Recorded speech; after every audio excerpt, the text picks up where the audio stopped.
বৃষ্টি কমায় ফেনীসহ বিভিন্ন জেলার প্লাবিত এলাকা থেকে পানি নামা শুরু করেছে। এসব এলাকায় ক্ষয়ক্ষতি নিরূপণের কাজ শুরু করছে কৃষি ও প্রাণী সম্পদ বিভাগ।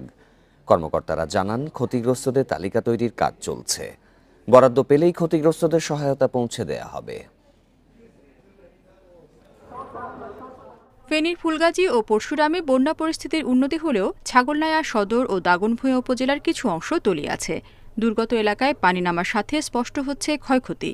জেলার ১,৬৫০ হেক্টর জমির আউশ, আমন, শাকসবজি, মরিচ সহ বিভিন্ন ফসল নষ্ট হয়েছে। ভেসে গেছে ২,০০০-এর বেশি পুকুর ও মাছের ঘের। এর আগের বন্যা আমার ৬-৭ কানি জমিনের ধান লাগাইয়া ধান সব তো হয়ে গেছে, নষ্ট হয়ে গেছে। কিন্তু সরকার থ্রুতে বা কোনো থ্রুতে আমরা ১ টাকা জিনিসও পাই নাই। মৌসুমের দ্বিতীয় দফা বন্যায় কুমিল্লার গোমতীর চর সহ বিভিন্ন নিচু এলাকায় জলাবদ্ধতায় ১৩,০০০ হেক্টরের বেশি জমির ফসল ক্ষতিগ্রস্ত হয়েছে। সরকার দুর্যোগকালীন সহায়তা দিলে তালিকা অনুযায়ী কৃষকদের বরাদ্দ পৌঁছে দেওয়া হবে, জানালো কৃষি বিভাগ।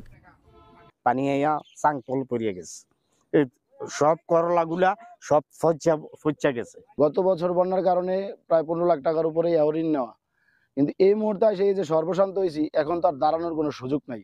সরকারের ইচ্ছা এবারও আমরা আছে, আমাদের প্রণোদনায় কিন্তু সবজি চাষিদের জন্য প্রণোদনা আছে, সবজি বীজ সহ নানা ধরনের উপকরণ। তো সেগুলোর মাধ্যমে হয়তো কৃষকরা আবার ইনশাআল্লাহ ফিরে আসবে।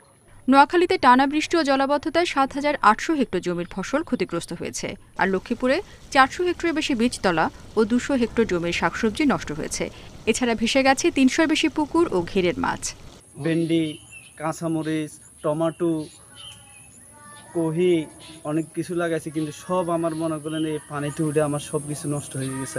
5 ঘন্টা জমি মনে করেন কি করে বাঁচি, মনে করেন ডুবি গেছে। খাগড়াছড়ির কবাখালী ও মেরুং ইউনিয়নেও বৃষ্টি ও পাহাড়ি ঢলে আউশ ও গ্রীষ্মকালীন ফসলের ক্ষতি হয়েছে। রেশমি নন্দী, ইন্ডিপেন্ডেন্ট নিউজ।